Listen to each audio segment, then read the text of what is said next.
بہت زیادہ اب تو ریسنٹ دور کی مثالیں ہیں کہ جن لوگوں نے اپنے بچوں کو دنیا دی، علم دیا، بڑی بڑی ٹاپ یونیورسٹیز میں پڑھایا، ان لوگوں کا کیا حال ہوا ہے. جیسے سہراب بائیسیکل کا مالک ایک مثال ہے کہ اس کی لاش لینے کو کوئی تیار نہیں تھا. ہاسپٹل کے اندر 3 شادیاں تھیں، 10-12 بچے تھے، لیکن انجام کیا ہوا کہ اس کی تدفین کے لیے کوئی بچہ آگے نہیں آیا. دنیا کم تھی، بلینز آف روپیز جو ہے نا اس کے پاس تھے، لیکن دین کا فہم کیوں نہیں تھا؟ کیونکہ اس کے بچوں میں نہیں تھا، تو وہ میں کہتا ہوں رسوائی کا باعث بنا ہے. اس کے مغفرت کے لیے نہ کوئی دعا کرنے والا تھا، نہ اس کے لیے کوئی جو ہے کوئی لاش بھی چھوڑ دیں. میں کہتا ہوں کہ موت کے بعد والدین کے لیے مغفرت کی دعا کرنے والا کوئی نہ ہو تو یہ کیسی بد نصیبی ہے. اور میں یہ سمجھتا ہوں کہ یہ دین سے دوری کی وجہ بنی ہے اس طرح کی جو انسیڈنٹ ہوتے ہیں.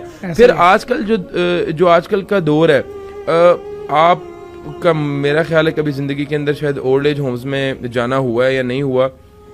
میری 1-2 بار جو ہے وہ میں وہاں پہ گیا ہوں اور میں نے وہاں پہ سروے کیا ہے. تو جو اولڈ ایج ہومز میں جو لوگ بزرگ وہاں پہ بیٹھے ہوئے ہیں، جو وہاں پہ جن کے بچے ان کو چھوڑے گئے ہوئے ہیں، ان کا کیا وہ سارے کوالیفائڈ ہے، سپر کوالیفائڈ ہے. کوئی انجینئر ہے، کوئی ڈاکٹر ہے، کوئی سائنٹسٹ ہے، کوئی آرمی میں سرو کرتا ہے.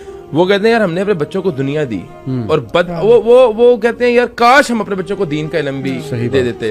اگر دین سکھا دیتے تو یہ ہمارے بچے ہماری بڑھاپے میں خدمت بھی کرتے، ہمارے ناز نخرے بھی اٹھاتے، اور ہمارے مرنے کے بعد ہمارے لیے کوئی دعا کرنے والا بھی ہوتا.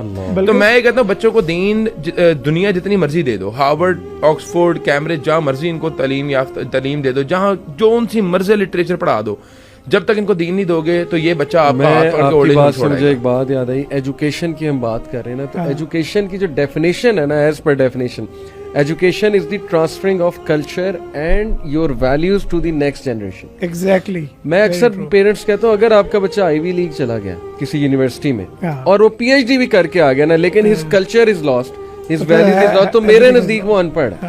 اور کوئی اس نے آپ کا صدقہ جاریہ نہیں بننا ہے، بلکہ سیلفشنس، این ممکن ہے سیلفشنس جو ہے وہ باہر آ گیا.